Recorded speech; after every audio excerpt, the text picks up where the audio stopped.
Hello, non-feminist men and women of the world. Today is Monday, 21st of September, 2015. Welcome to episode number 63 of the Vanguard Report. So, do you like Russian humor? Well, I do. So how about a nice little sample? This is a story which takes place back in the old Soviet Union. One day, a man goes to the People's Medical Clinic for some free health care. "What can I do for you, comrade?"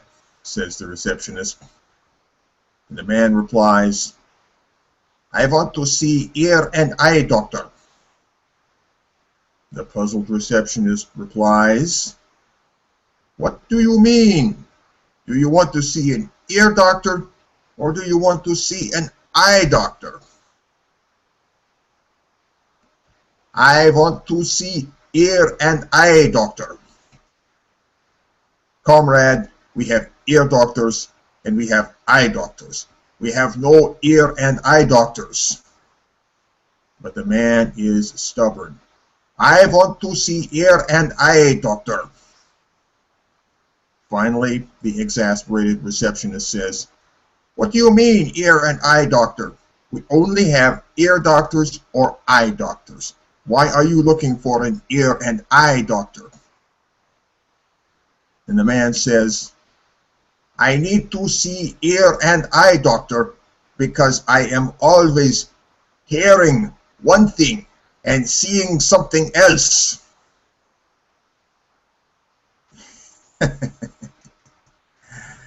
So, when will we ever learn?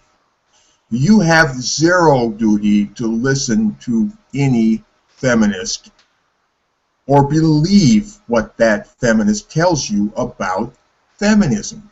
After all, they've been telling us for years and years what feminism is, in flagrant contradiction to what we can plainly see that feminism is.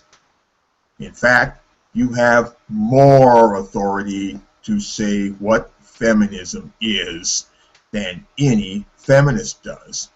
And you're free to speak up about that. Feminism is up for question. All feminist claims and theories are up for question. We're calling feminism into the office for a little talk, you might say. Non-feminist ears and eyes are on the job.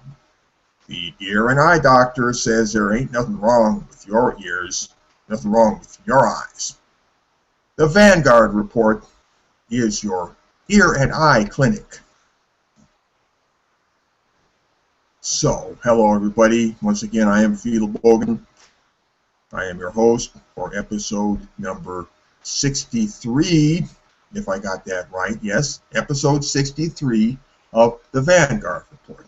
And I have with me as my fellow host a true son of the Alberta Prairie and a man of Canada. His name is Nick Redding.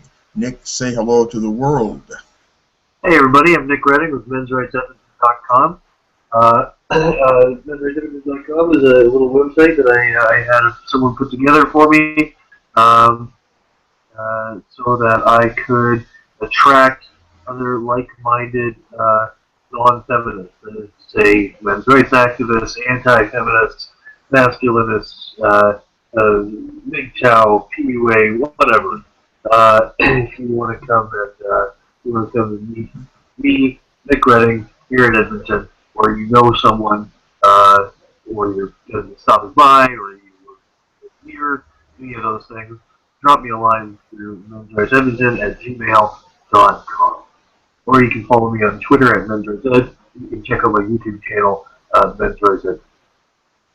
Okay, I think what Nick means to say is that he set up his website to attract politically compatible people. Yeah, on-site people. Anyway, as the custom is around here, let's talk about some stuff off of the internet. Let's go to cue number 1. Now, this particular item is something that I think Nick will have a lot to say about, because it's about Canada, about things that are happening in Canada, and not only in Canada, but in Nick's very own province of Alberta. Right? Nick is a son of the Alberta Prairie, and Alberta is Nick's part of Canada. So let's just dive right into this. That's cue number 1 on your cue list. This is from the Calgary Herald. Oh, not just Alberta, but it's a trifecta. It's Canadian, it's Albertan, and it's Calgarian. That's a trifecta for Nick, because Nick is all 3 of those. NDP government will build feminism in Alberta, status of women minister says. Nick, very quickly, what does NDP stand for? The New Democratic Party. It's the Canadian Socialist Party. Okay, Socialist Party, did you say? Yeah. Oh, Socialist Party. And they got that right in their platform, then. They are socialist. Well, they're actually the opposition. The opposition, but to what? They're the way Canadian government is set up. Like, you have a 2-party system in the States. We have I can't remember the name for it right now.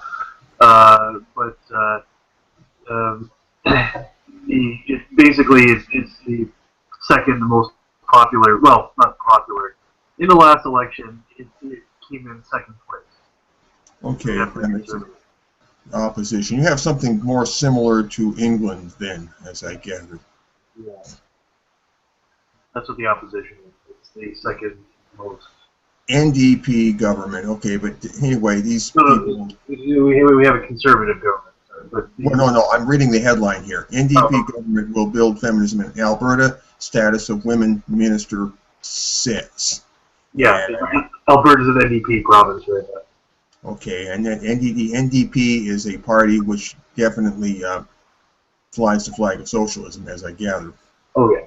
Which is something you wouldn't hardly see in the USA. You know, with our 2-party system, and either the Democrats or the Republicans suddenly started inserting socialist planks into their platform and saying, yeah, we advocate socialism.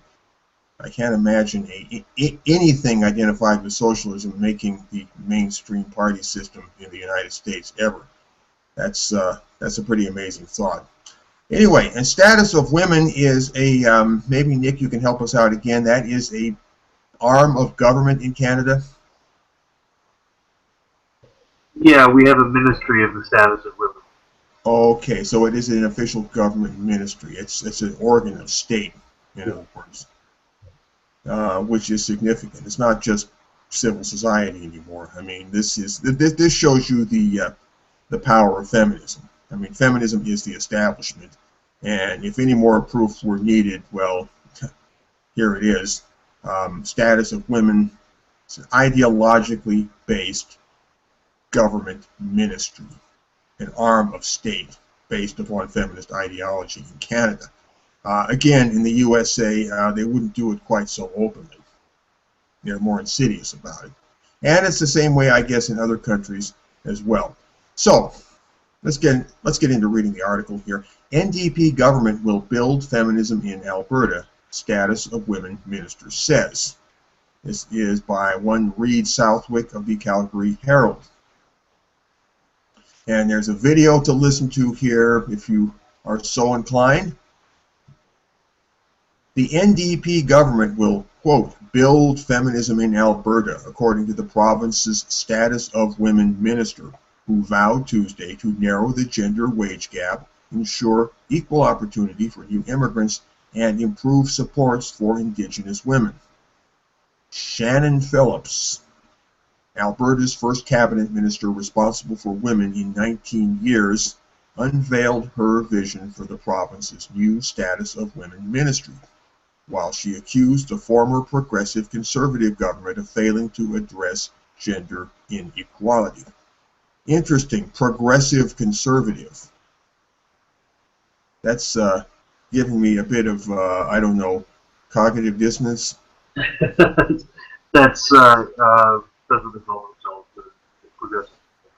Right? The province's new status of women ministry, are we to understand here that Alberta does not currently have a status of women ministry, or they have an old one and they're making it and they're renewing it in some way, or what's the deal there, Nick? That I couldn't tell you.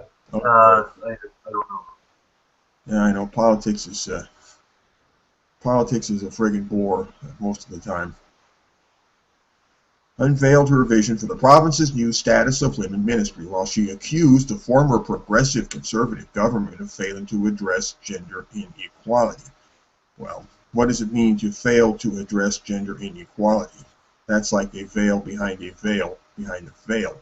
It's about the most meaningless statement that I can imagine. Failing to address gender inequality. That says, I won't say nothing, but next to nothing. In the most unequal province, Nick, Alberta is the most unequal province in Canada. How does it feel to live in an unequal province? It's pretty good. We have like the most money. Yeah, I know about all the oil you got there and everything. In the most unequal province in Canada, our work is long overdue. It is urgent and it is necessary to make Alberta equal.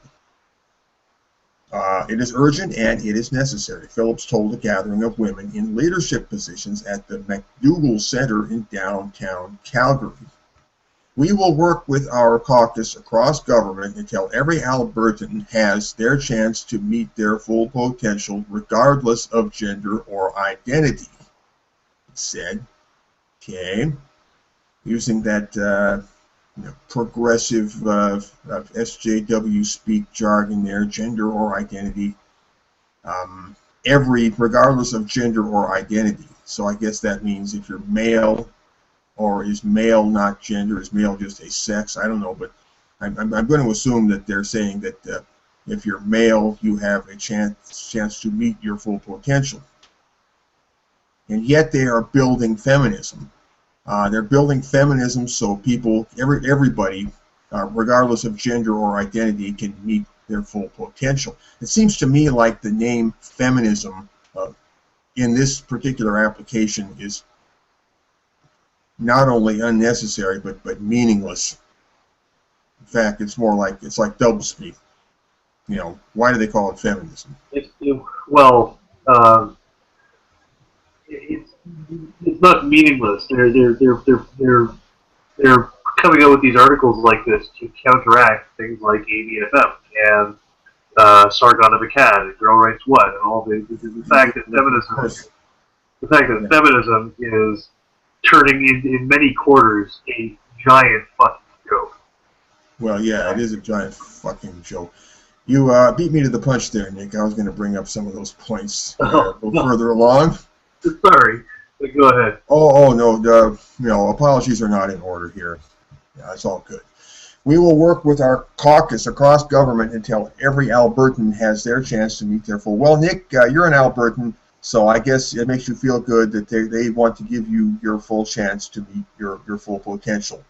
Okay, regardless of being Nick Redding, regardless of being a member of the Patriarchy Party. I've already got that. I'm male and white, straight. So we need to, I'm cisgendered. So we need to think now. We need to start focusing on people who aren't that. Oh, I see. And if you aren't that, and otherwise you go under the bus, or no, they don't throw you under the bus. They just don't pay any attention to which way the bus is driving. And if you happen to be under the wheels, well, tough luck, Chuck. Yeah, well, you're privileged anyway, so shut up. Okay. We will work with our caucus across government until every Albertan has their chance to meet their full potential, regardless of gender or identity, she said. In the next 3 months, Phillips' staff will develop a mandate. That's a heavy word, a mandate for the status of women ministry. This is sounding Orwellian. Identify immediate priorities and set out a long-term plan. By April 2016, the ministry is expected to be fully operational. Sounds like this is a new thing in Alberta. They're just setting it up. They're just establishing a whole new layers and levels and wrappings of establishment machinery here. Yeah, it could be that the ministry, the new ministry is on a provincial level, and that the old ministry was just a national one. Okay. Well, apparently it was national. Oh, so they're extending their power is what they're doing. They're extending their infrastructure of power. They're devolving down into smaller and smaller levels of power and control. So by April 2016, which is just hardly 6 months off, 6 or 7 months off, this new ministry is going to be fully operational in Alberta. Well, hooray, Nick! That means Nick Redding will have the what do they say, the chance to meet his full potential starting in April. So Nick, that's something to feel good about, something to look forward to. I envy you. What do I need to do to become a Canadian citizen and then establish myself in Alberta so that I can have my full level of opportunity under your new government ministry? I don't know, but you're close enough. You should come on up. Okay, well that's good, and they're going to give me this woman, what's her name, and her ministry are going to make sure that I can meet my full potential. All right.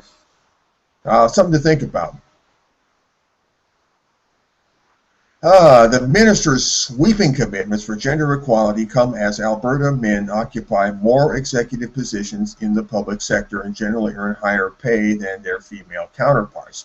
Well, as I tweeted on Twitter recently, in fact, I made a big JPEG graphic billboard that said, all feminist claims and theories are open to question. So I'm going to apply that principle right here. Feminist claims and theories, men occupy more executive positions and generally earn higher pay than their female counterparts. We can question that. Okay, I don't have time to do it right now, but we can question that. Remember, all feminist claims and theories are open to question. And I mean, if a feminist tells you that the sky is blue, you are entitled to doubt that feminist's word, at least for the time it takes to look up and verify that the sky is indeed blue. Any feminist claim and theory, lying or compromising the truth in some way, is just a standard thing among feminists. It's what they do. That's the motor oil that keeps their machinery running. They got to do that. They can't stop doing that. That is their weak point. We can exploit that, use that against them. So, men occupy more executive positions in the public sector and generally earn higher pay than their female counterparts. But interim PC leader, I don't know what PC stands for here. I don't think it means politically correct, but the progressive conservative. Oh, okay, that's right, progressive conservative. So I guess maybe they're the not PC ones. Interim PC leader Rick McIver said the province has been fertile ground for women to earn relatively high incomes, pointing to reports he received as jobs minister that the average wage for women is higher in Alberta than in any other province. So here we have somebody offering a different side of the story, and I think this ought to be listened to as well. All right. That is not to say we don't have progress to make, McIver said, but the fact is Alberta has, up until at least the NDP government arrived, been the best place for women to make a good living. According to data released by the former PC government, 2/3 of public sector workers in Alberta are women, but they account for just 1/3 of all high-ranking executives. Why is it so terrible? Feminists are always beating on this drum. Why is it so terrible that we don't see women in high positions of power in some magic ratio, like say 1/2? Why is it such a priority with them that this be brought about. Um, I'm questioning feminist claims and theories, anything feminists say, and they say that's an important thing and a big thing, and it's an indicator. The fact that we have not arrived at this state of affairs yet is, to their way of thinking, an indicator that something really bad is happening. And I'm just curious to know why. It is not immediately self-evident to me that it's so terrible that the majority of CEOs and Congress people and Parliament people and so on are men. I don't see why that's necessarily a bad thing, nor do I see why it's necessarily a good thing or imperative that you've got to get more women into those positions. Now, I'm not saying it's good or bad. I'm just skeptical. I'm just wondering. I mean, why? That's all I'm saying. Let's go on with reading the article. The big imbalance prompted former Premier Jim Prentice to order cabinet ministers to recruit more women at the senior levels of government. A 2012 study based on Statistics Canada found Alberta women working full-time earned just 68% of the income collected by men, Canada's largest wage gap. Well, there could be a lot of reasons for that. And then again, we don't know if the survey was honestly made. You have to look into that. You can't just take that on faith. According to provincial figures, 60% of Albertans collecting minimum wage are women. Okay. Well, could it be that women just naturally go into lower pay echelons? I mean, just a thought. Phillips said Alberta has also been faced with low levels of government investment in early childhood education and care, and a high rate of incidence of domestic violence. Now, that's one that really ought to raise a red flag alarm bell right there. Anytime they start talking about incidences of domestic violence, you've got to ask some questions. Where did they get the information from? Who gathered that information in the first place? What questions did they ask people when they gathered the information? Etc., etc., etc. What ideological bias was underpinning the original research? It goes on and on. Anything which talks about a high incidence of domestic violence. Oh, wait a minute. It doesn't say high rate of, it says high rate of domestic violence. It doesn't break it down into do women do it more or do men do it more. It just says there's a lot of it, which could mean it's 1/2 of a percentage point above, I don't know, above Manitoba. Whatever, we don't know what that means. So I guess I spoke too soon. But anyway, let's go on with the article here. If we want to build Alberta, okay, we must take action on women's equality. We must stand with our Indigenous sisters against violence and the legacy of colonialism, said Phillips. Hold on, backtrack a little bit. Phillips is, that's right, she is the feminist status of women minister. Low levels of government investment in early childhood. I'm sorry, I'm not reading this very smoothly. If we want to build Alberta, we must take action on women's equality. We must stand with our Indigenous sisters against violence and the legacy of colonialism, said Phillips, who vowed to push for policies that ensure equality for Indigenous women. This is all very high-level, abstracted, social justice speak jargon here. It's hard to know what the fuck she's talking about. But I guess this passes for communication among some people. Alberta's first NDP cabinet has equal numbers of men and women. Oh, hooray, I'm so happy to hear that. Maybe that'll make them shut up. With near gender equality among all elected members. I don't know what they mean by near gender equality. I guess it means that they're the equal number of men and women. though McIver questioned why more women aren't in cabinet if Premier Rachel Notley actually believed what she said about equality for women. Phillips said the province has already established a voice for women in government and will get to work addressing gender gaps across Alberta. What is a voice for women? That's baloney. A voice for women just means feminism. That means feminism controlling the conversation, controlling the narrative. That's what a voice for women means. I don't know what else it could possibly mean. We will, in short, work together to build feminism in Alberta. And that's the end of the article. I like that, building feminism in Alberta. I can see the feminism. I'm already picturing the downtown Edmonton skyline. You go to Men's Rights Edmonton, and they got this really cool picture of downtown Edmonton, Alberta, looking across the rolling prairie. And you can see these tall office buildings right across the river there. And I'm seeing the feminism in my mind's eye. You know, in the next couple of years, the feminism is going to start building up and building up. We're going to see changes in the Edmonton skyline there. Okay, Nick, anything you want to say about this entire article? I mean, since you're the man on the spot there. Well, I mean, other than how the one thing, the fact that it exists, made me is going to make me very happy. But what did make me happy was all the comments in there before I even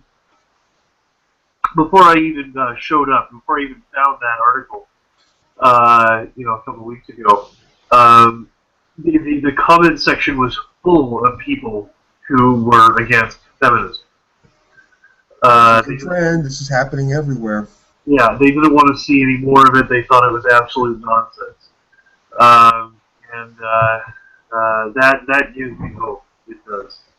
Like I said earlier, it's a huge joke. That sentiment was echoed in a recent statement made by Paul Elam on AVFM about how. Well, we expect that from Paul Elam to say that feminism is a joke. No.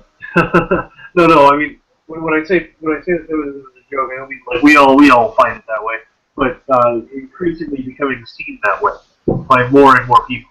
Okay, Nick, what you're telling us now is wonderful news. It's not exactly news, though, at least to those of us who've had our eye on the horizon for a long time. This has been building up for some time now.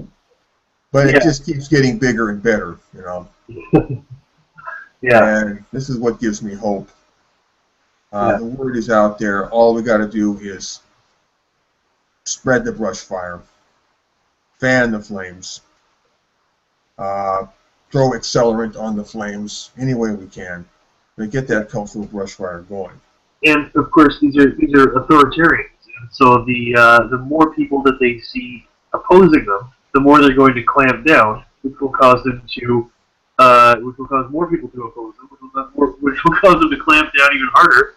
This is the variation on the cooperation spiral, I'm sure. Yeah. There's really no way out of this. I mean, what are they going to do? Back off? Be reasonable? Come on. They're feminists. They're spiraling toward the ground, and they're not able to get out of the airplane with their parachute anymore. Something like that? I don't know.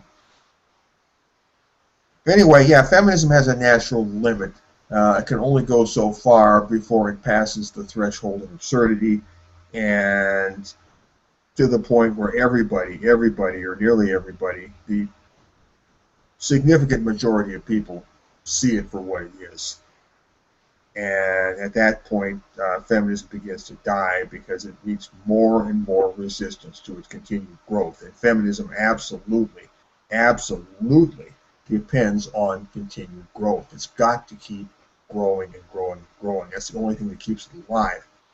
When it stops growing, it begins to die. It begins to auto-cannibalize because they can't devour the world around it. So it begins to devour itself. And if you stop it, absolutely stop it, it would simply implode in an instant and vanish just that quickly. But what we actually see happening is that is that the brakes are being applied gradually. You know, you can't just slam the brakes on a dime with something like this on a juggernaut that's gathered as much speed as it has. And the juggernaut is still gathering speed, of course, but the question is, how long will it continue to gather speed? It's gathering speed slower than it used to, and the resistance is growing, and eventually it's going to hit that, whatever you call it, critical point where it's going to start to turn around. Hard to say exactly when we get to that point, but here's the thing. When feminism collapses, when the culture of critique and the intellectual audit of feminism is universally established all over the place, becomes permanently institutionalized, permanently entrenched in the culture, on that day, there'll be no more feminism. Just can't operate anymore. All of the lies and the basis for all of feminism's lies will suddenly be ripped away, and the lies will no longer become sustainable. The only way they can keep their empire of lies intact and functional is to keep piling on more lies. Because when you lie, you got to tell another lie to cover that lie, and you got to tell more and more lies. So you can keep piling lies on top of lies. You can keep the whole process in motion, and the original lie never comes up for examination. But once that process of piling lies on top of lies is cut off, then the whole thing comes unraveled. And the progress of feminism expanding into the world is very largely the process of building up more lies and entrenching and embodying those lies in the form of institutions and even cultural traditions. So that's what's happening in Canada. Yeah, a lot of people are turning against feminism now. More and more people. I monitor this through Twitter. I monitor this through watching the internet. And whenever possible, I monitor it through listening to people in the real world.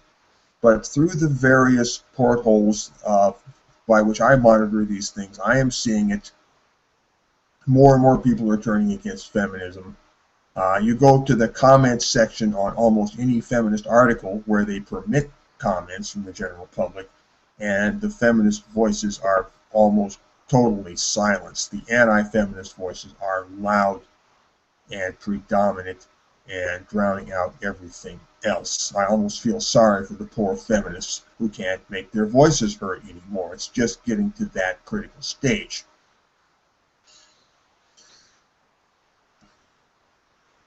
Anyway, doesn't mean we're out of the woods yet. We've still got a long way to go. The enemy still has plenty of power. They're still entrenched in their institutions. They still command massive amounts of money. They've still got the great power lords on their side supporting them. They've got the social infrastructure and the networks. So let's not get too cozy yet. We've got a long way to go. Non-feminist people, we who say no to feminism, we who abstain from feminism, non-feminist people need to develop a political class consciousness. Now, you might say they've already done so. I would say they've only just barely started to do so, but they've got a long way to go. But non-feminist people need to develop a political class consciousness and a loose kind of political teamwork. They need a set of references, a system of signals, a way to spot each other quickly. Maybe they can throw in a secret handshake here and there. I don't know. I don't think that's necessary. When something comes up, they need enough group cohesion that they can broadly mobilize around a shared narrative and a shared vision. For all of their differences, They need to have a North Star toward which they are all roughly navigating.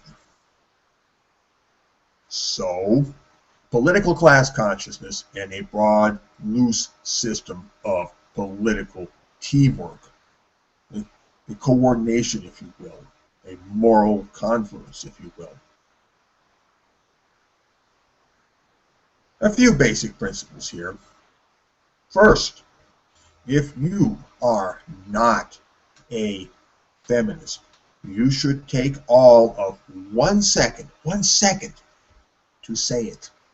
That, my friends, is where non-feminist political consciousness begins. It begins when you say, I am not a feminist. That's the most powerful thing you can say in this great struggle. I am not a feminist. You can just say that and say nothing else. And boy, you've said it all. I am not a feminist. I am an abstainer from feminism. I am a non-feminist as opposed to a feminist. I am that which negates feminism. And when you negate feminism, you're negating everything about it. You're not negating what a feminist says about feminism. You're negating the authority of that feminist to say what feminism is in the first place. You are appropriating, you are taking over, hijacking, if you want to use that term, the center of narrative authority. It's time that we non-feminist people, men and women, start telling feminism what feminism is. We begin by telling ourselves what feminism is. We begin by forming a loose, broad, general consensus about the nature of feminism, and then we start to tell the feminists what feminism is. And if they tell us we don't know what feminism is, we tell them to go to hell. We tell them to stop insulting our intelligence. We demand the ear and eye doctor. Why are we always hearing one thing and seeing something else? If you're not a feminist, you should take all of 1 second to say it. That, my friends, is where non-feminist political consciousness begins. It begins when you say, I am not a feminist. If you are not a feminist, you should say so in a flash. If you need to pause and think, you can save us all a lot of trouble if you just call yourself a feminist. Get back to us after you get your identity sorted out. Okay, next thing.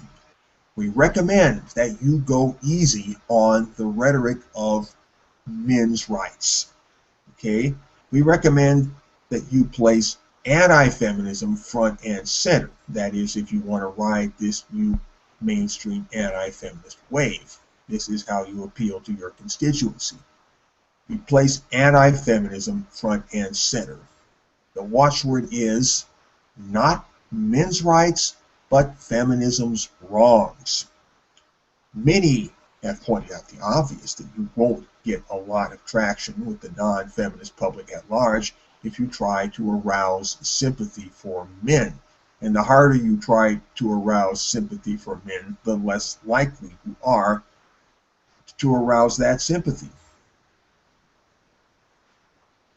That sympathy is largely, not entirely, but largely absent among the middle mass. The response from that quarter tends to be apathetic and, in some cases, mocking. So that's probably not the best idea to court that mockery. Got to talk to them in a language they can understand. We ought to know this by now. We ought to know which way the prevailing cultural wind blows, and we ought to trim our sails accordingly. Remember that feminism, as an ideology and as a movement, has inflicted grievous damage on the world and poison the well for everybody. Everybody, not just for men. That's the drum that we need to be pounding upon. The rise of mainstream anti-feminism. That's the biggest thing happening right now. Yes, all eyes on mainstream anti-feminism. People in critical numbers have seen the light about feminism. They've had it. And now it's just a question of organization, of networking, of building up anti-feminist, or if you prefer non-feminist, social infrastructure. An infrastructure, by the way, that will carry over into the post-feminist social order. So we're building the social cultural foundation of the future now in the course of our present struggle. Anti-feminism is the banner to rally under. Good luck getting the general public to rally around an arcane idea like gynocentrism. Oh, don't get me wrong. Yeah, gynocentrism is the thing, and we need to talk about it, and we need to get the word out to people who are receptive to those kinds of arcane ideas. But we also need to send out a separate message on a separate wave band to a broader constituency. And so, you just got to know who you're talking to, who your audience is. If you want to draw the world toward men's rights and all of the discourse pertaining to it, try weaning them and coaxing them along. Introduce them to these things gradually in a manner that is suitable to their understanding. Anti-feminism, strict anti-feminism, is an idea whose time has come. The feminists have made jackasses of themselves and predictably will continue to do so. They can't help it. We've finally got them on the run. Things have changed. I am confident of this. Like I say, we're not out of the woods. Let's not get too comfy yet, but I think we have cause to be optimistic. Cautiously, anyway. Remember, anti-feminism and non-feminism are effectively in the equations of the political algebra. They are effectively the same thing. Anti-feminism, non-feminism are effectively the same thing. That's because anything which is other than feminism is an impediment to feminism, a hindrance to feminism, a roadblock to feminism, a stumbling block to feminism. It gets in feminism's way, it slows feminism down. If you passively oppose feminism by simply not being a feminist, you are slowing feminism down. You are getting in feminism's way, you are making feminism's life more difficult, and you are ultimately contributing to the collapse of the feminist power structure across society. An easy way to remember this is to say a non-feminist is simply an anti-feminist waiting to happen. And an anti-feminist is simply a non-feminist in a little bit of a hurry. Okay? An anti-feminist is a non-feminist that got pissed off. The feminists pushed him a little too far, and he decided to cop an attitude about feminism and speak up about it. It's not our fault that there's so much anti-feminism in the world. We can't blame anti-feminism on anti-feminists. We need to blame anti-feminism on feminists. If they know what's good for them, they will stop creating anti-feminism and stop creating anti-feminists.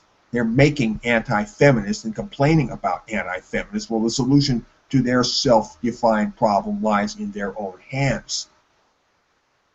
But of course, they'll never learn. If they take that medicine, that would be, from their point of view, a cure worse than the disease. Once they start playing straight with the rest of the world, that's it. feminism would change into something else, but it would no longer be feminism. Now, I don't care how many people try to stick the word feminism on it, it still would not be feminism. So, a non-feminist is an anti-feminist waiting to happen, and an anti-feminist is a non-feminist in a hurry. Now, what really irritates the feminists is when you quietly declare that you are not a feminist. That's it. You just say, I am not a feminist. You know, quietly, unassumingly, I am not a feminist. Not anti-feminist, just say I am not a feminist. A lot of people wonder, well, why not just call yourself an anti-feminist? Why bother with this non-feminist stuff? And, okay, well, right now I'd like to sort of try to explain this a little bit. Ideally, I say ideally, you should not accompany this declaration of non-feminism with any sort of flamboyant gestures or aggressive tones. Ideally, if you play it right, you will put them in a difficult spot because you will make it impossible for them to play the victim. You will make it impossible for them to play the victim. And you know, feminism's genius is for playing the victim and making other people play the victim, whether they choose to do so or not. That's another trick that the feminists like to pull on the rest of the world. Feminism's genius is for playing the victim and for bullying other people by calling them the bully. This is what feminism does. It bullies you by calling you a bully and by playing the victim. So, the winning strategy, our winning strategy, I mean, is to put them in a place where they cannot possibly play the victim. You want to hear that again? You put them in a place where they cannot possibly play the victim. Don't let feminism play the victim. Set them up in one situation after another where they cannot possibly play the victim. A situation where any move they make, short of leaving you the hell alone, can only be an aggressor move. That is how we need to play it. Put them in a situation, set them up in a situation where they can either leave you the hell alone or be an aggressor, but they cannot possibly play the victim. And there's so many ways you can do this. All you got to do is put on your thinking cap and think of the ways you can set up any given feminist or feminism at large in a situation where it cannot any longer play the victim in its time-honored manner. That's feminism's bread and butter, playing the victim. Well, we're going to cut off their bread and butter. That's what we got to do. That's our bread and butter, is cutting off their bread and butter by not allowing them to play the victim. Give them two choices: back off and leave us the hell alone, or be cast into the role of the aggressor. Be on the wrong side of a threat narrative for a change. They don't get to make threat narratives about us. Now we get to make threat narratives about them. They're the aggressor. They started that whole business of threat narratives, and now it's coming back to bite them. So, they can stop being bullies by calling other people bullies. They can stop playing the victim. And they can leave us the hell alone. And they can coexist with the non-feminist part of the human race, which after all is something like 4/5 of the total. They might be wise to get along with us. This is how we need to play it. And this is how we should organize the entire basis, the entire foundation of non-feminist political consciousness. It is page number 1 in our playbook, and we must all be on page number 1 before we get to any other page. This is what being on the same page means, or ought to mean, for us. So, don't be afraid to say, I am not a feminist. Don't be afraid to advertise this conspicuously by any means your ingenuity might suggest. T-shirts and coffee mugs, are only the beginning. And, of course, if you want to go further and say, I am an anti-feminist, well, that's up to you. But just remember that if you do so, you might lose a certain little strategic edge, okay? But anyway, it's your call. And I think I've ranted enough for a little while here. Unless, Nick, anything you want to add upon that general theme? No, nothing. I think you covered it pretty well. Oh, Nick, surely you must have something more you want to say. You're breaking my heart there, Nick. No, I mean, yeah, have coffee mugs, have little paraphernalia that identifies you as part of the counterculture. Feminism is a culture. Anti-feminism is counterculture. And refrigerator magnets. Yeah, refrigerator magnets. Look at T-shirts. Look at the way pot culture, or even I don't even have to point to marijuana culture. Look at the Beatles. Look at anything. Where is Andy Warhol now that we need him to paint non-feminist logos like he used to paint the Campbell soup cans? But yeah, well, well, we're in the 21st century, and now there's a new and superior art form called YouTube. But called what? YouTube? Did you say? Yeah. Oh, yeah, that's a good art form. But yeah, I mean, getting out there, making opposition to feminism visible. They're making feminism visible. They're doing everything they can. I mean, let's not miss the nuance here. Not just opposition to feminism, but just lack of feminism. Yeah, you're right. Passive lack of feminism, which I guess is opposition to feminism, but it's passive opposition. Yeah, just non-feminism, right? Right now, there's last night I got into it with a couple of Christian friends on Facebook, just because, like, the thing is, atheism. Your religious people like to think that atheism is an opposition to is the belief that there is no God, when it's just a lack of a belief in a particular God. But a lot of people, they see things in very black and white terms. So they see a lack of religion as religion in itself, or opposition to religion. Okay, I'm guessing that if you wanted to express an opposition to the concept of God, you would say, what, anti-theism? Yes, it's called anti-theism. Basically, I was just explaining the difference between atheism and anti-theism. And this is a bit of a tangent, but it is interesting.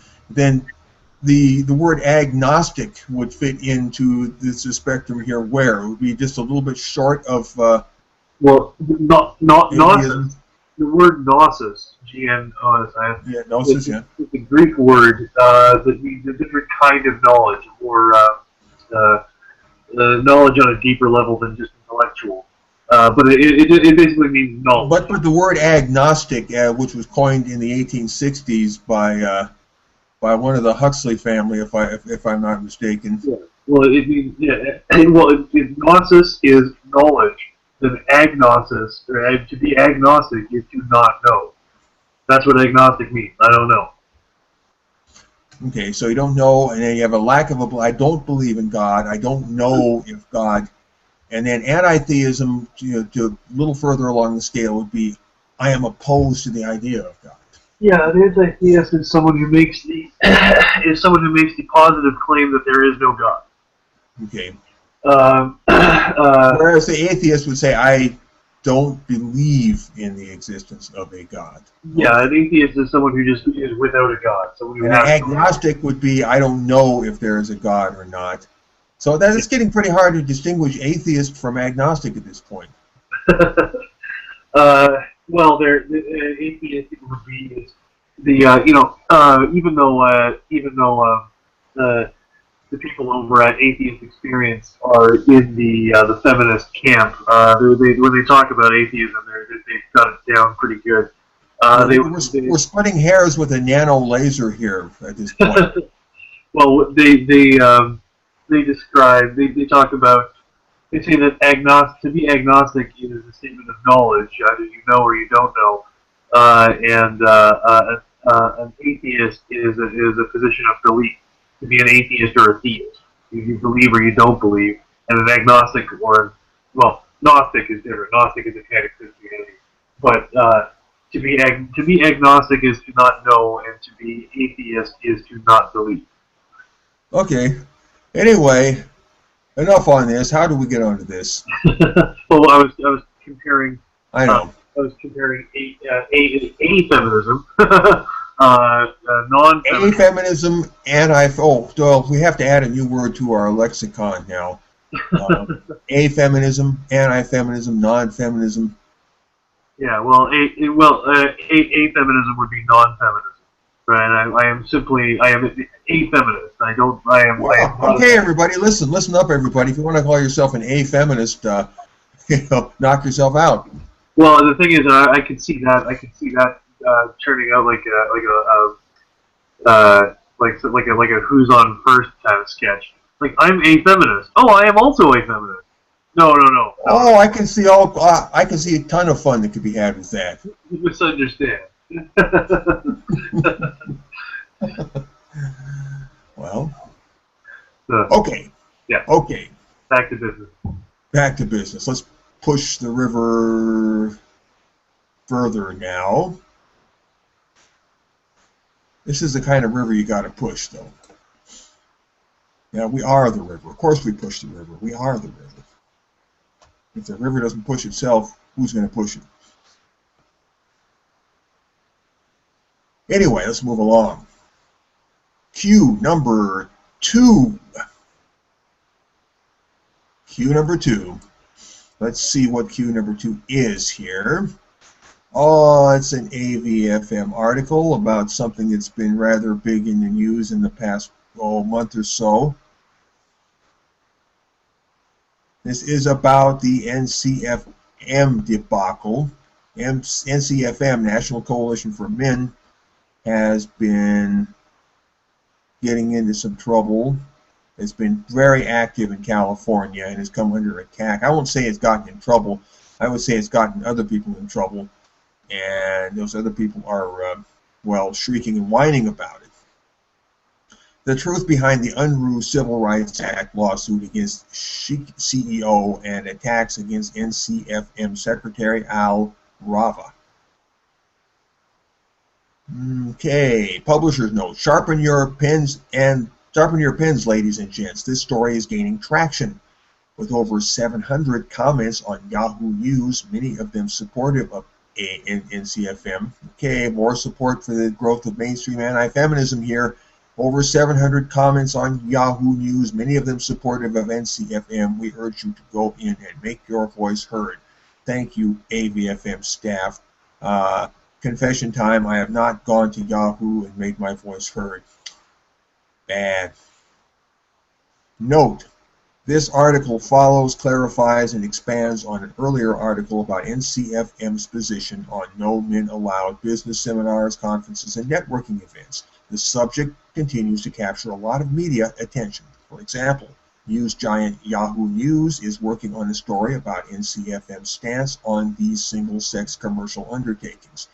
Interestingly, Yahoo News reporter Alyssa Bereznak has applied for NCFM membership. That's interesting. This article is still a work in progress as of this posting. Stephanie Burns, founder of Chic CEO, I guess that's the name of the organization, Chic CEO, on April 16, 2014, offered a women-only business event in violation of California's Unruh Civil Rights Act. Link. 3 men were denied access because of their sex, parentheses, gender, and a lawsuit followed. Some of what follows concerns a related YouTube video by Ms. Burns.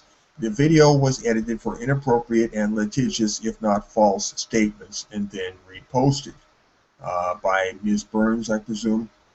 The discussion below uses the reposted edited version. This article concerns 1. Statements by Ms. Burns in the edited version of the video, 2. Other claims, 3. The petition to gut the Unruh Civil Rights Act, 4. Al Raba, the principal civil rights attorney involved, 5. NCFM and its involvement with the Unruh Civil Rights Act, 6. The media, 7. A few last thoughts. Looks like a long article. Don't know if I'm going to read all of it, but we'll get some of it. Okay.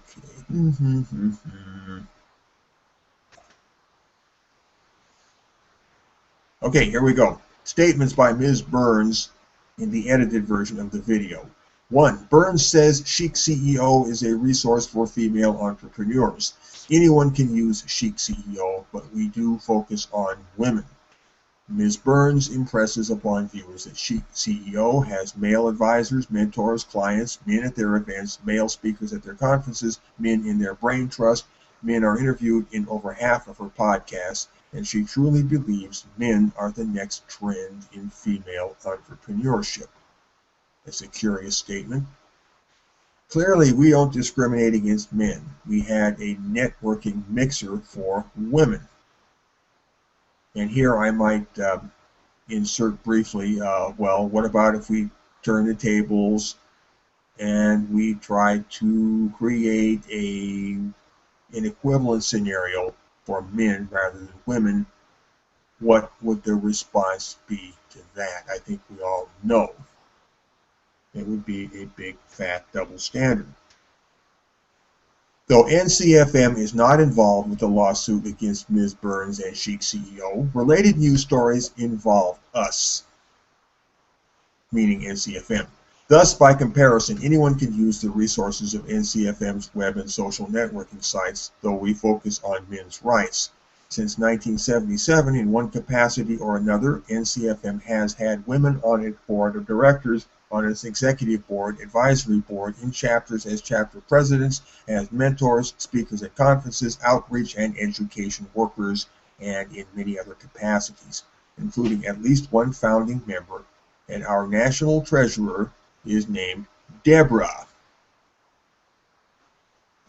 Clearly, Chic CEO discriminated against the men turned away at the door from the April 2014 networking mixer for women, regardless of whether Ms. Burns or Chic CEO are otherwise male-friendly. 2. Burns says, the men came uninvited, we were already over capacity, and I got that weird feeling in my stomach, so I turned them away. Okay, well, a weird feeling in your stomach. The men reserved spots at the event by prepaying in advance, okay, and received a confirmation email from Ms. Burns. See email receipt directly below. Ms. Burns knew the men were coming. She was looking forward to seeing them at the event. Not only had they prepaid, their names were on the guest list.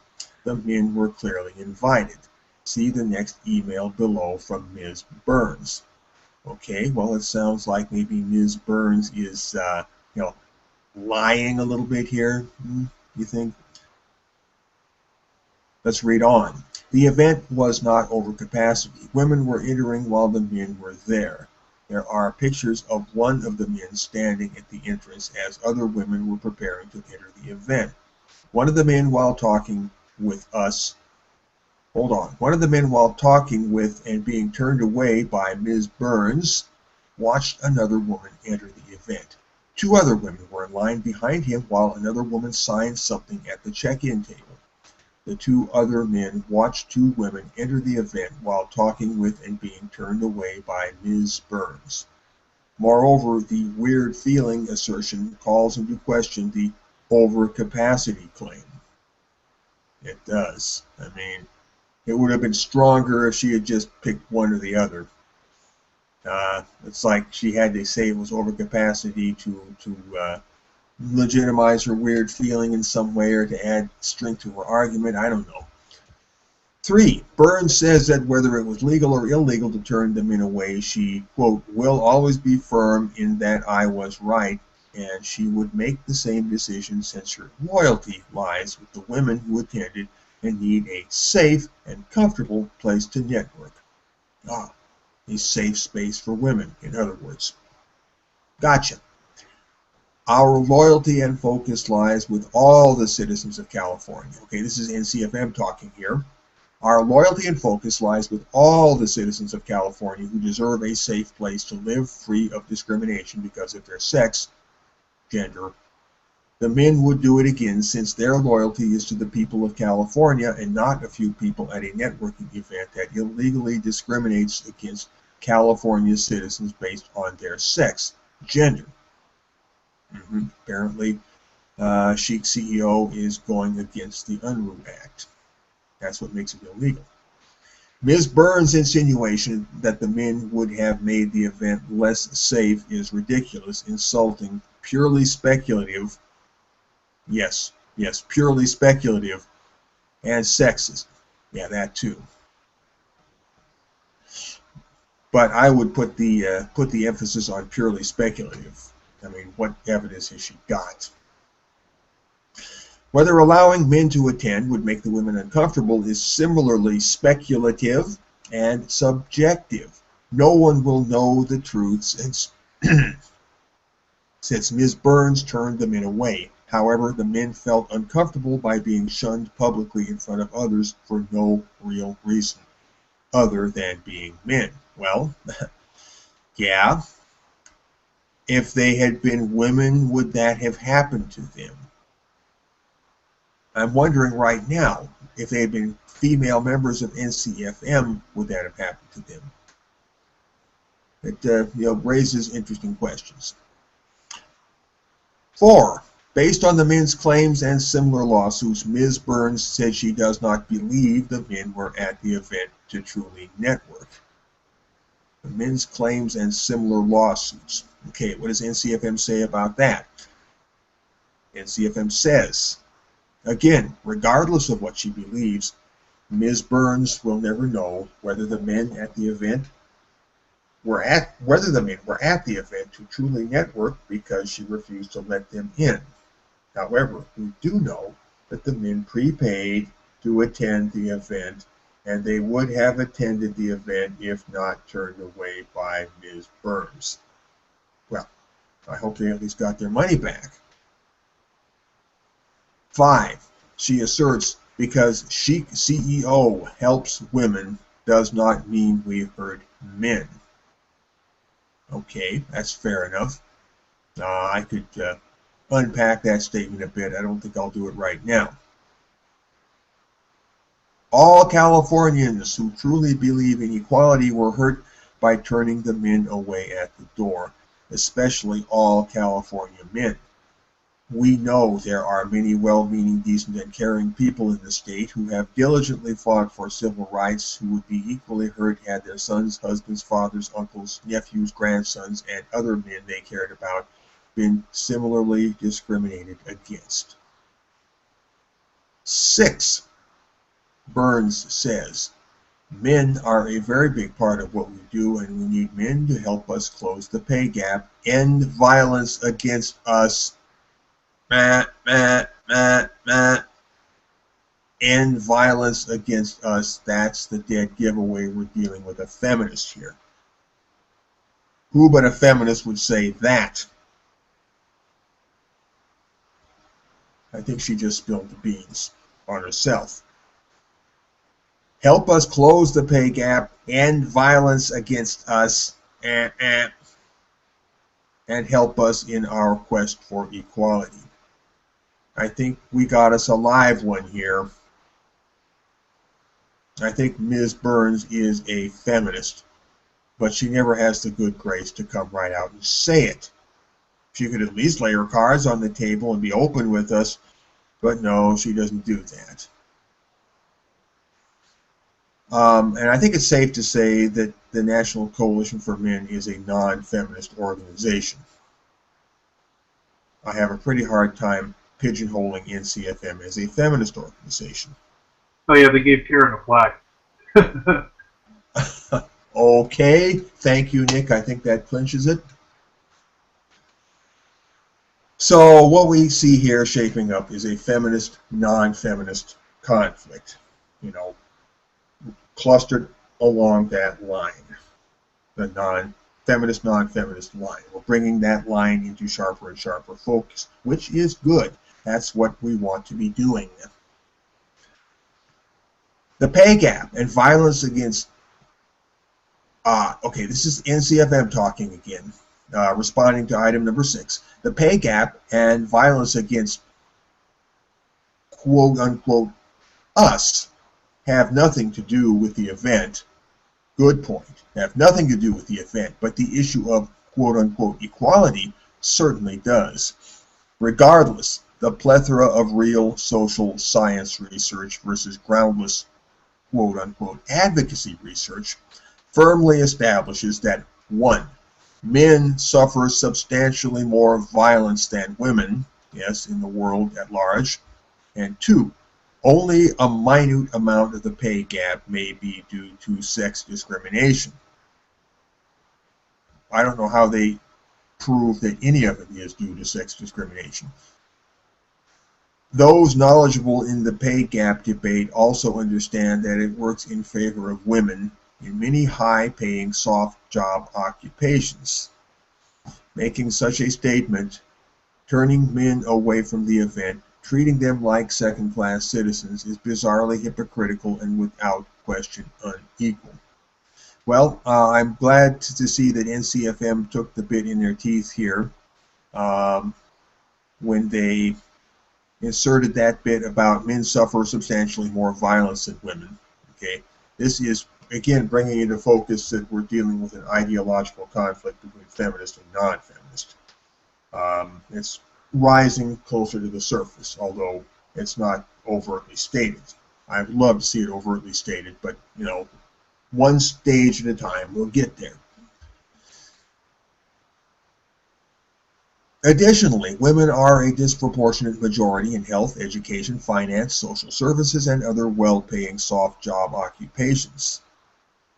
Okay, majority, not like maybe they choose to go there.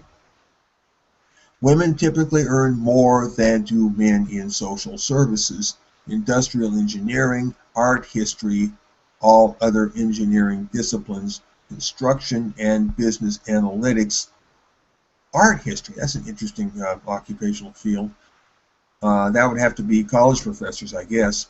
All other engineering disciplines, construction and business analytics, among other soft job occupations. Surely, networking mixers to encourage more men to take part in those fields are needed, you know, for the sake of equality, you know, numerical equality, but not at the exclusion of women, which would be counterproductive, increasing the divide between men and women, and is illegal in California, and rightly so. Okay. 7.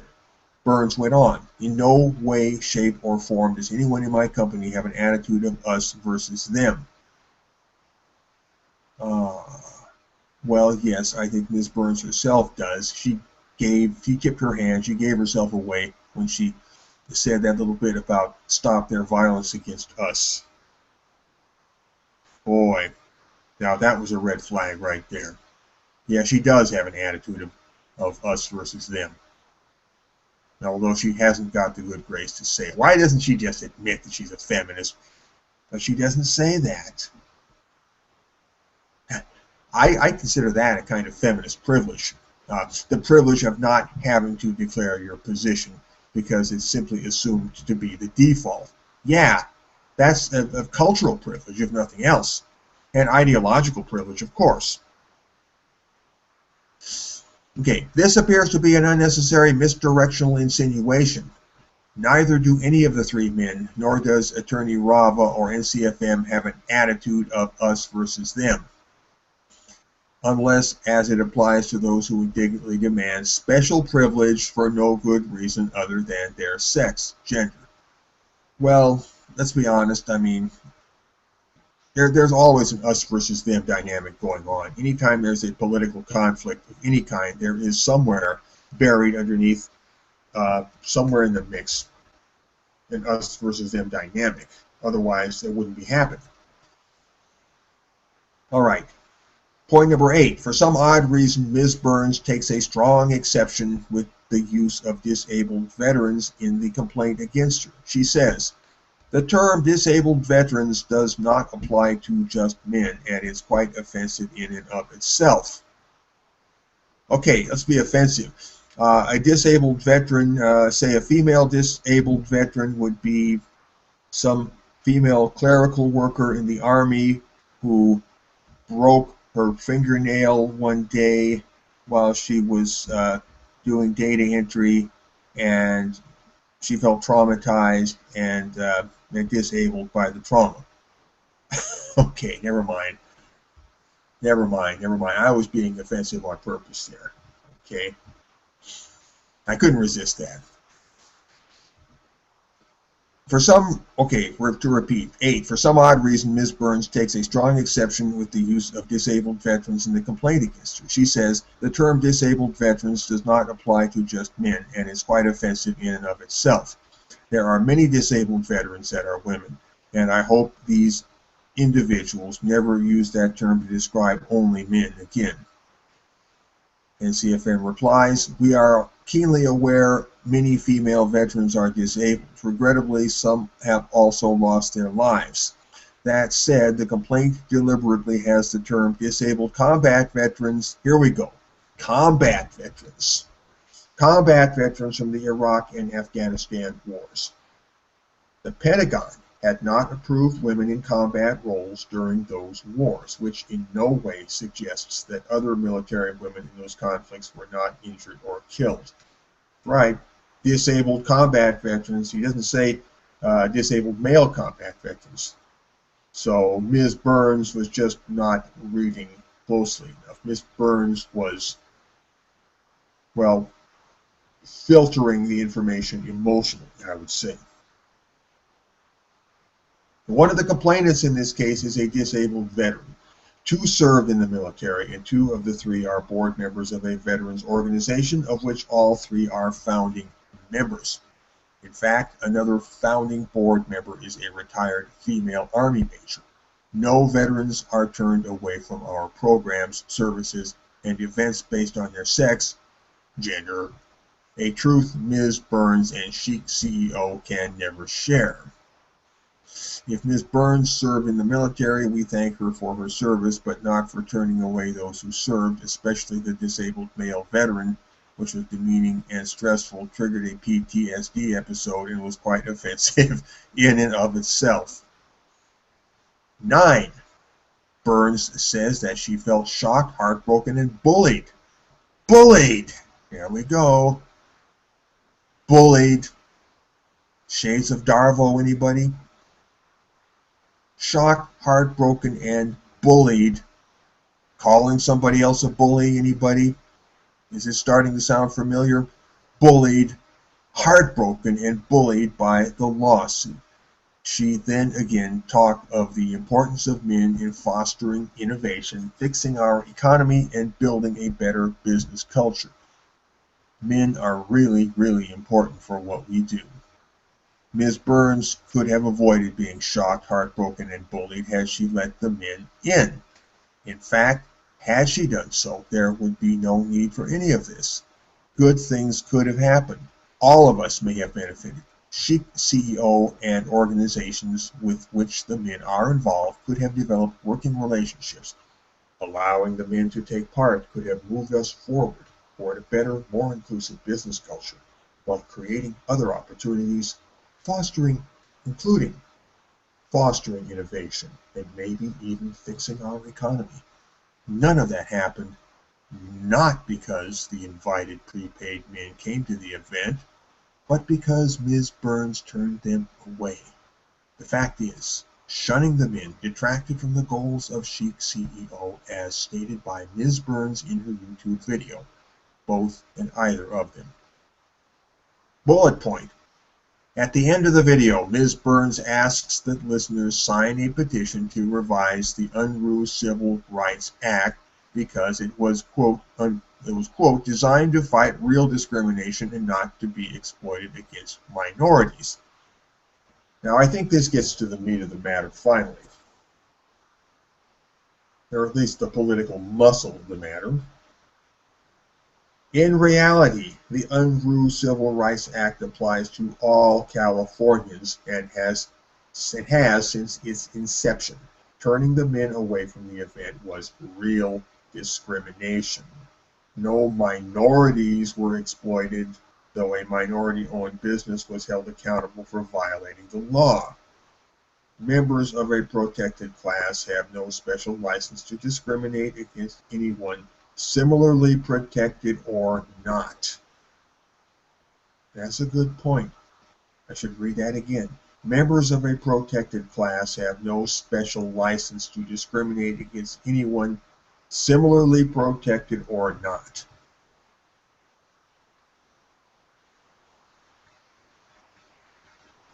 Other claims. 1. In one or more related news articles or elsewhere, Ms. Burns apparently claimed the men arrived late. One of the men who prepaid to reserve space arrived early while the ticket sales table was being set up.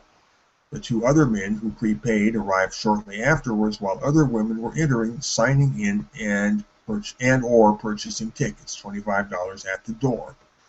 So we know it was not over capacity if they were purchasing tickets at the door. All right. There are time-stamped photos taken when two of the men arrived, which was after the first man. We are not publishing the photos because of safety concerns. And that's very laudable of them to do that.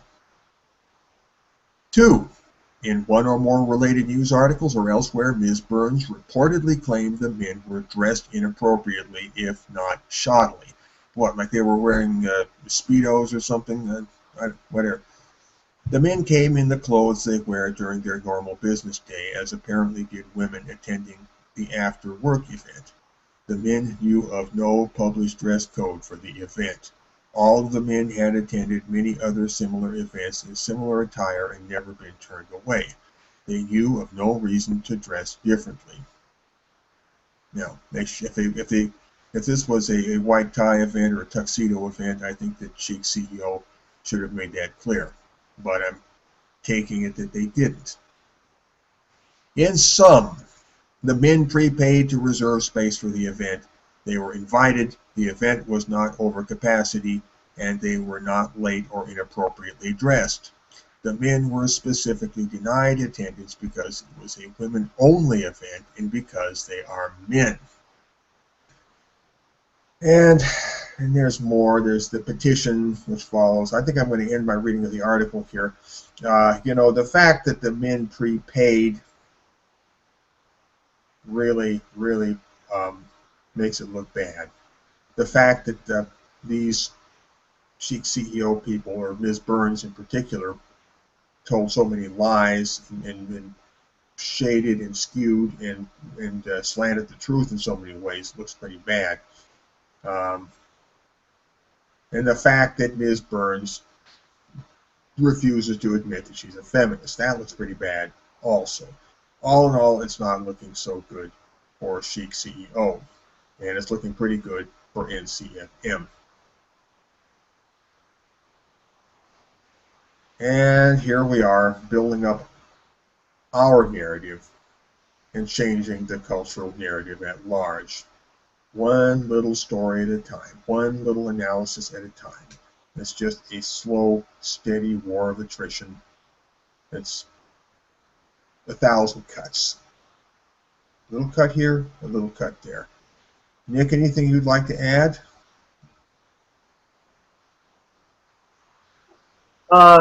Well, just that having what really marks this person as a feminist is that she wanted to she flipped out over this being a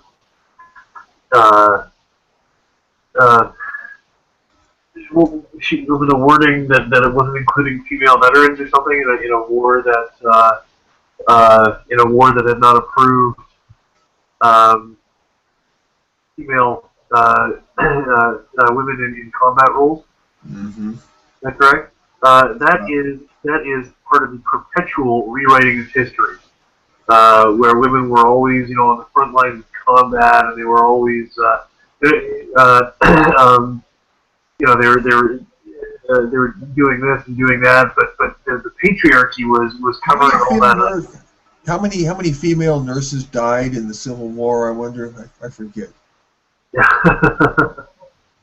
Yeah, so it's constantly trying to wedge women into parts of history where they weren't. That's all I can think to add. I find the best policy is just to stick as close to reality as you can. Ascertain the facts as they were, in fact, and then lay those on the table.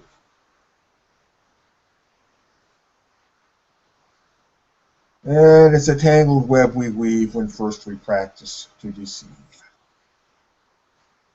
That was an interesting article. That was Q number, what did I say? Q number 2. So, let's jump right up to Q number 3. Looks like this is something from the Daily Mail UK. Another story about a rape lie. Ooh, this ought to be good. Let's just dive right into this. DailyMail.com. Father freed after a decade in jail as daughter... Forgive me, my browser is being difficult here. Okay. Father freed after a decade in jail as daughter admits she lied about him raping her when she was 11, as she was disappointed in him. Okay, get this. A daughter lied about her father. A daughter claimed that her father raped her, falsely claimed that her father raped her. How sharper than a serpent's tooth to have an ungrateful child. Oh, wait a minute. Apparently, she was disappointed in him, so I guess he had it coming. Was that it? Okay, let's read the story.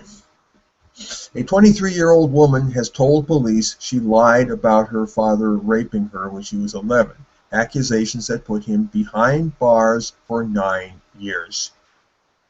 But Cassandra Kennedy from Longview, Washington, oh, that's not far from me, Longview, Washington, will not be charged, as prosecutors fear it could stop others from reporting sexual assaults. Here we go again.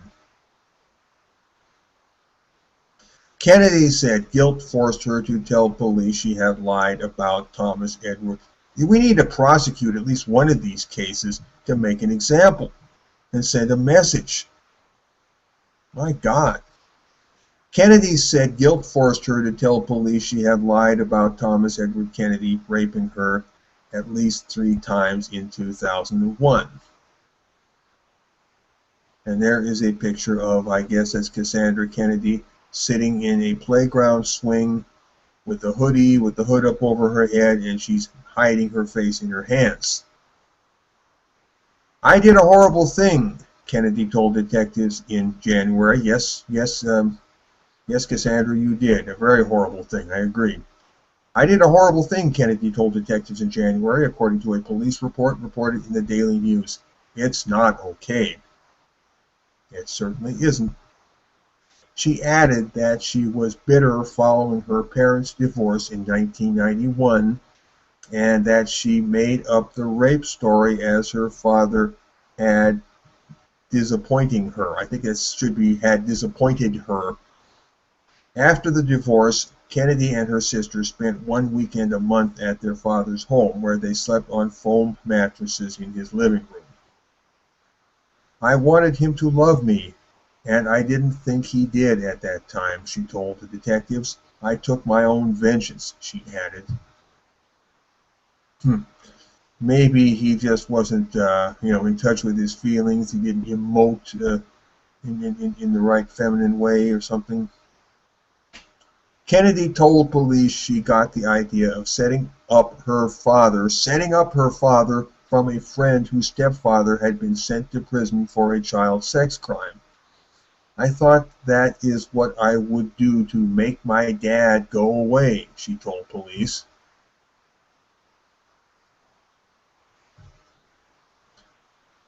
She told a teacher about the abuse, using the code word peace to indicate when it had supposedly happened again.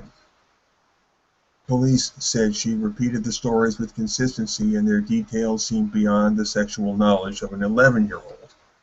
Kennedy later told, well, it wouldn't be beyond the sexual knowledge of anybody if it had happened to that person. All they would have to do is describe, what had happened to them. And hopefully, if their description was consistent from one telling to the next, it would be perfectly consistent with their knowledge. I don't understand what they're saying here. Kennedy later told police she became sexually active in second grade. That would be at age 7. And may have used what she had learned in films when talking to officers. Boy, this is thick. She also had trauma to her body consistent with a rape, but now police believe this could have been from sexual contact before her accusations.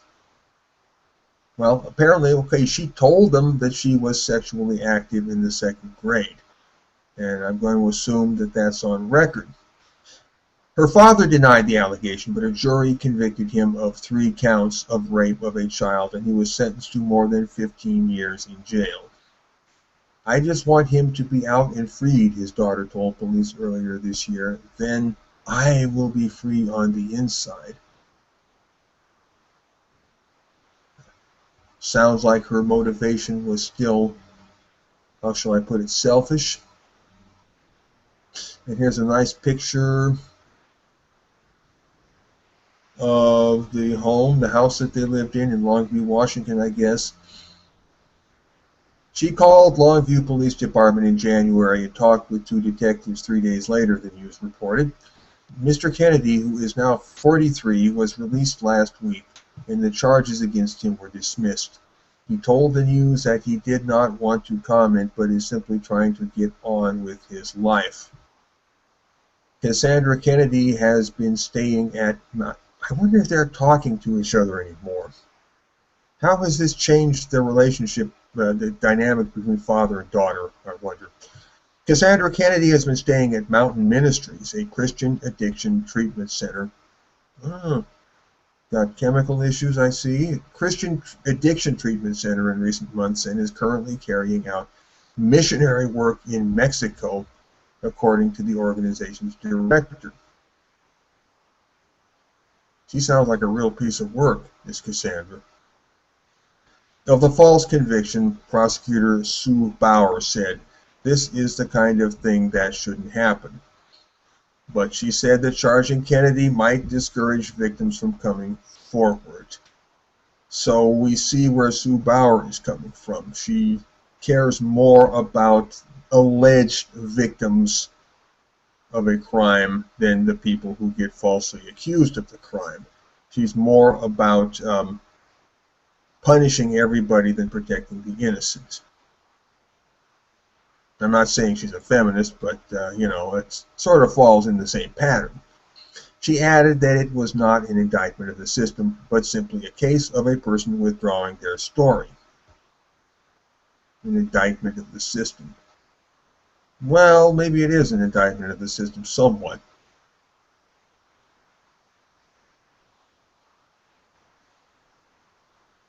Okay, unfortunately, a man spent 10 years in prison before that happened, Bauer said.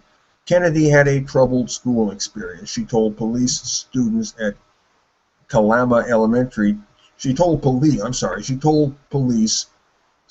students at Kalama Elementary teased her and she began experimenting with alcohol. A few months before she accused her father of rape, she was expelled from school for telling her teacher that she was thinking about bringing a gun to school and shooting, quote-unquote, everyone, according to a medical expert. Here we go. A girl, a female, thinking about being a school shooter. Well, that's something a little bit different. She dropped out of school in her junior year of high school and then became addicted to pills, she told police. By 2010, she was using meth and had felony convictions for burglary and theft, according to the Daily News. End of the article. Nick, what do you think about all of that? Well, first of all, it's a 3-year-old article, Let's take a look. right? I'm not worried about how old the article is. I mean, it doesn't need to be current to be relevant. No, you're right. No, it was printed in 2012. But, I mean, obviously, she was all around troubled at a young age like that. And I think that when an 11-year-old girl is, when a girl is sexually active at 7 and, um, is telling counselors that she's going to shoot the place up and lying about her dad. So obviously, there's Are you saying there's maybe some room for sympathy here? yeah, I think so. I think that kids don't just do crazy shit like that just because they're bad seed.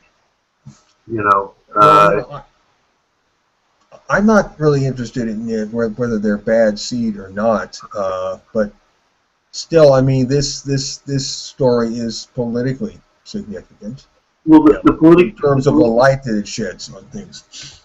the political significance is the fact that she's not getting charged with that same old bullshit excuse. I mean, like I would say that she should get charged because she was a kid and she obviously needs psychiatric help. Like I don't know if going around spreading the news of some religion is going to be the best for her, but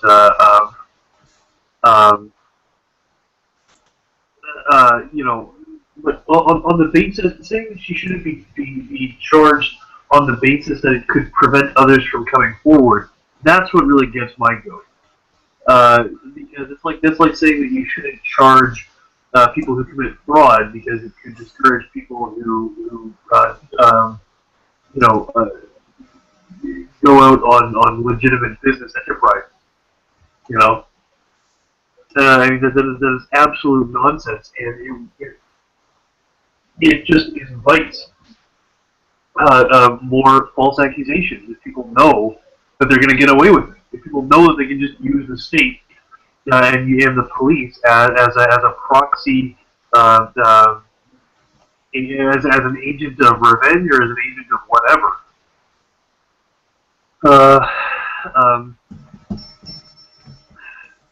But yeah. So I mean, I'd be okay with this girl not being charged because of her age and because of all the other problems. But not because it's going to prevent other people from coming forward. That's just absurd.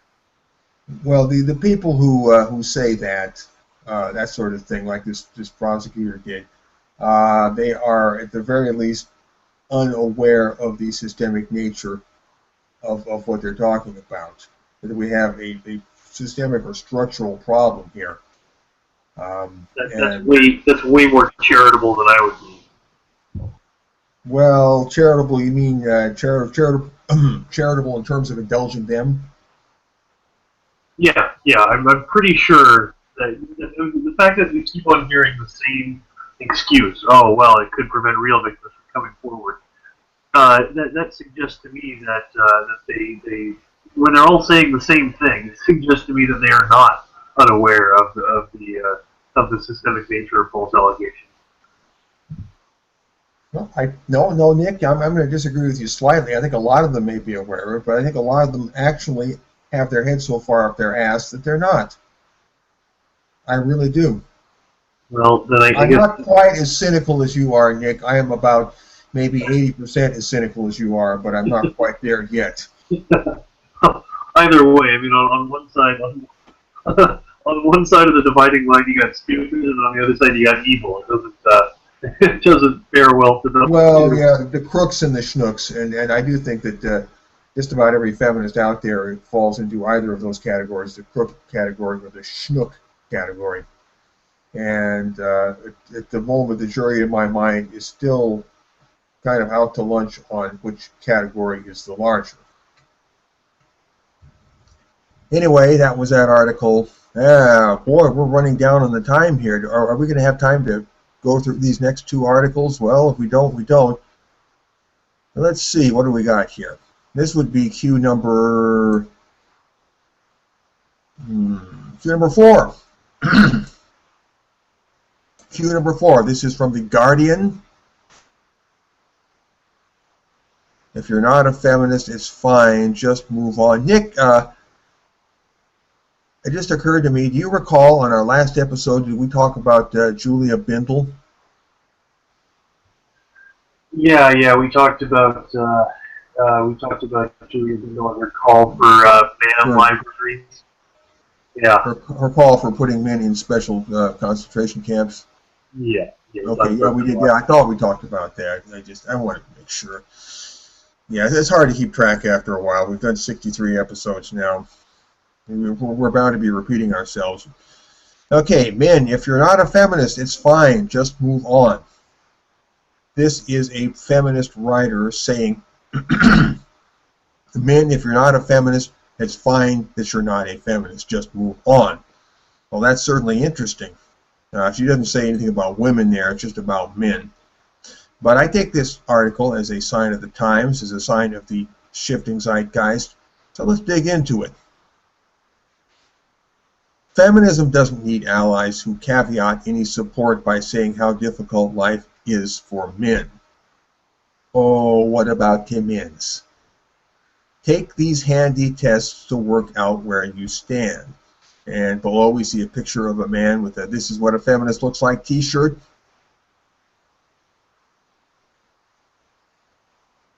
Anecdote 1.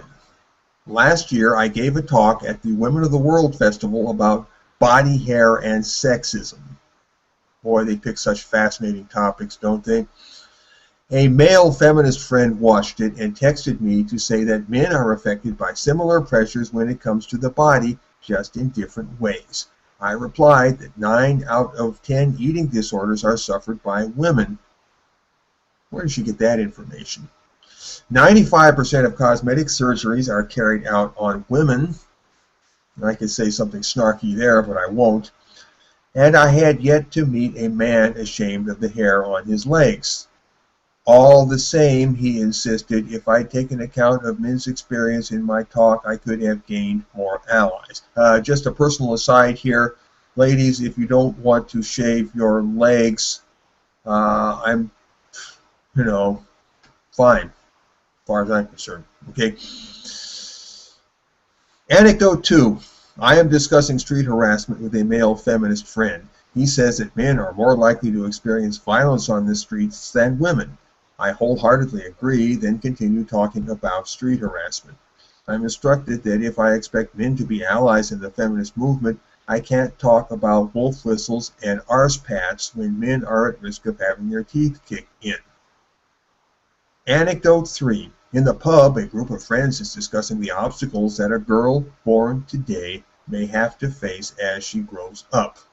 A male feminist friend says that in his law firm, women with 3 children are now becoming partners, and in 20 years, he can guarantee the glass ceiling will no longer exist. Well, the question is, does it exist now? Okay. The real problem, as he sees it, is male students dropping out of law degrees.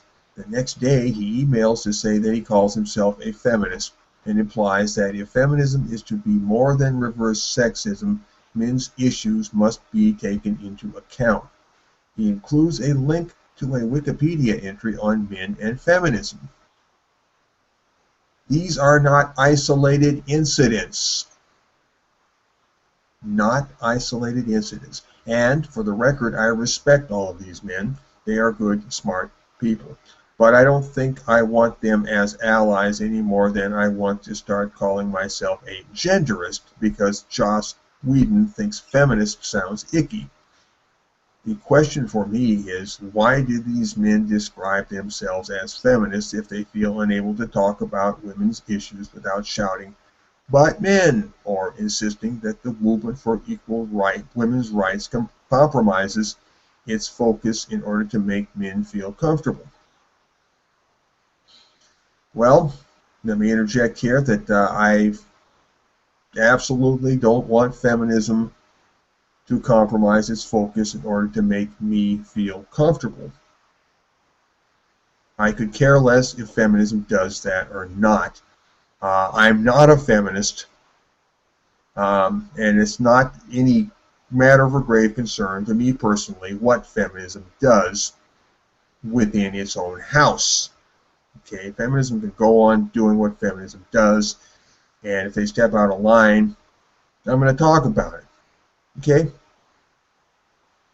So, the article continues, I have a theory. Somewhere along the line, someone came up with a pithy, witty test for feminism that might be illustrated as follows. And what follows is a quick little simple flow chart, starting with, do you think men and women should be equal? And you have the choice of yes or no. Yes leads to a box that says, congratulations, you're a feminist. And no leads to a box saying, not a feminist. If I were pressured to choose one or the other, I would probably end up with the box that says, congratulations, you're a feminist. And yet I know damn well I'm not a feminist. So we've got some reality conflicts here, I think. Okay, and the article continues, and it's clever, right? I don't know who first used this trick, but Caitlin Moran riffs on it in How to Be a Woman, and Michael Kaufman and Michael Kimmel's The Guy's Guide to Feminism has a great passage that you can listen to Kaufman narrate here, asking the reader whether he might have caught feminism, which is really just a variation of the above. The test is fun, to the point, and inclusive. It gets people on board and gets more men calling themselves feminists. Allies! Huzzah! But it's also kind of lying. Yeah, I agree. You need to believe some other important things in order to be a feminist. Very good. You need to believe some other important things in order to be a feminist. Things that might be illustrated as follows. Do you think men and women should be equal? Okay, and here we have a very complex flow chart, a lot more than the other one. Do you think men and women should be equal? The yes leads to a box that says, do you think men and women are already equal? And that branches out. If it says yes, then it branches off to not a feminist. And if you say no, who do you think is more disadvantaged by gender inequality? Well, I'm not going to try to narrate this entire flow chart, but it definitely gives you a more nuanced understanding of what is or isn't a feminist. And reading through this more complex one, I have to come up saying I'm not a feminist, because it gives you a choice. Who do you think is more disadvantaged by gender inequality? And there are three choices, or four choices rather, branching out from that box. If you say men, you're not a feminist. If you say disadvantaged equally in different ways, you're not a feminist. If you say this question makes me uncomfortable, you're not a feminist. And if you say women, but I'm still more interested in talking about men, you're not a feminist. Well, I would, if I had to pick out of those four, I would say disadvantaged equally in different ways. That's the best, that'd be my best pick, which makes me not a feminist. So this is a better test than the first one. Anyway, have you surprised yourself by getting a not a feminist result when you've been proudly calling yourself a feminist for years? Quick answer, no. Are you getting bogged down in semantics, shrugging it depends on what you mean by equality, instead of answering the questions in the straightforward spirit in which you are asked? Yes, I am getting bogged down in semantics. I'm not getting bogged down in semantics. The bog was already there. I'm not bogging myself down, this is bogging me down. So I'm not responsible for being bogged down, because I'm not responsible for the bog. It is a semantic bog. Anytime you say the word equality, voila, that is a bog of semantics. Are you feeling excluded from an equality movement that you instinctively feel you should be a part of? No, I don't feel excluded from it. Well, I do feel excluded from it, but I don't feel I should be a part of it. Are you even a bit angry that you're excluded, perhaps? No, not angry at all. Are you thinking, fine then, if that's how you want to define feminism, fine. But be warned, you're losing me as an ally. Yes, I am thinking something like that. Don't be angry. You don't have to be a feminist. Whoopee! We have a feminist giving us permission to not be feminists. How fucking useless is that? Well, hold on. Her permission only extends to men, not women. Oh, yeah, thanks for pointing that out, Nick. But still, my point stands. Don't be angry. You don't have to be a feminist. Well, I'm so relieved that a feminist has given me official permission to not be a feminist. There are plenty of ways to be awesome without working toward equal rights for women. Well, and here now she poisons the well. If you're not a feminist, you're not working toward equal rights for women, which is a loaded question in the first place. That's a semantic bog right there. Bogging us down in semantics again. Working toward equal rights for women, I mean, that needs to be unpacked and deconstructed and analyzed. For example, if you answered, who do you think is more disadvantaged by gender inequality with women, but I'm still more interested in talking about men, that's fine. Maybe like Tom Matlack, who founded the Good Men Project, you are a pro-feminist. That is, someone who supports the goals and objectives of the movement for equal women's rights, but who is actively working on male issues. Is she saying that Tom Matlack is not a feminist? I would call Tom Matlack a feminist. I would call him a feminist of the deepest dye. Gender initiatives like the Good Men Project move us toward a more equal society which benefits women in many ways, just like feminist initiatives benefit men in many ways. No, I don't see any feminist initiative that benefits men at all, frankly. If anything that benefits men is by definition not feminist and cannot be feminist. There's no such thing as feminism or any aspect of feminism that benefits men. You know, that's unicorn feminism. And please, if you're worrying about what feminism will do without you, stop. Okay, I'm not worrying about that. Feminism can drink dog piss and go twirl on the end of a rope without me or whatever it wants to do. I'm not worried about it. The feminist movement does not need you. Good, I don't need it. So I think we have a mutual understanding here. It's doing a pretty incredible job of tackling female disadvantage without pandering to reluctant allies. Well, I'm not an ally, reluctant or otherwise, so this doesn't pertain to me. Most of the feminists I know care about how gender inequality affects men. I see no evidence of that. Of course they do. They're egalitarians. And some also, well, that's Orwellian doublespeak. You just call something something. If you call something X, that doesn't mean it's X. You know, it has to actually be X. Okay? And some also work on male equality issues. But feminism is a movement that seeks to achieve equal rights for women. This focus is necessary because we live in a world of historically and culturally inscribed female disadvantage. Okay, that claim is open to question. Remember, all feminist claims and theories are open to question. And the claim that we live in a world of historically and culturally inscribed female disadvantage is one such thing which is open to question. If you don't agree on this, if every time someone starts talking about women's equality you feel the urge to argue that nowadays men have it as bad or worse, or you secretly fear that in 20 years women will be keeping men in cages or some such, then very simply you are not a feminist. So I've spent a whole lot of time here. By the way, that's the end of the article. I spent a whole lot of time here listening to a feminist who is telling me what I already knew, that I'm not a feminist. But it's nice because she says it's okay for me to not be a feminist. Well, this leaves me nothing but to take the next step and be an anti-feminist, because if feminism keeps doing what it's doing, somebody's got to stand up, in this world. Somebody's got to stand up and oppose it, which puts you in the category of anti-feminist. Well, and but of course, you're still a non-feminist. Yeah, go ahead. What she was saying about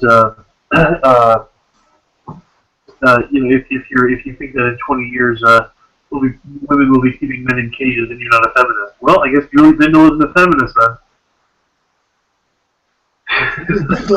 She didn't exactly say cages, but came, yeah, pretty close. So, Julia Bindel, you secretly fear that in 20 years women will be keeping men in cages or such.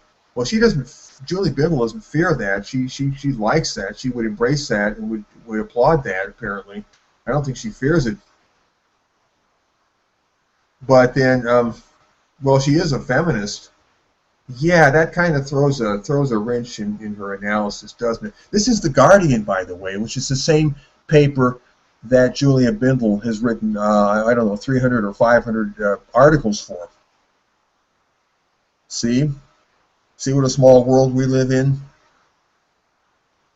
See what a tangled web this is? See how deep the rabbit hole goes? Well, looks like we got about 4 minutes left before we hit the brick wall of death. We are not going to be able to read the last article that I had lined up. Maybe we'll just roll that one over into the next episode. It's a good one, but we just haven't got time now. So, Nick, you want to, wrap this up with anything before we wrap it up? I just want to repeat what I said at the beginning of the episode. I'm here in Edmonton, Alberta, Canada. The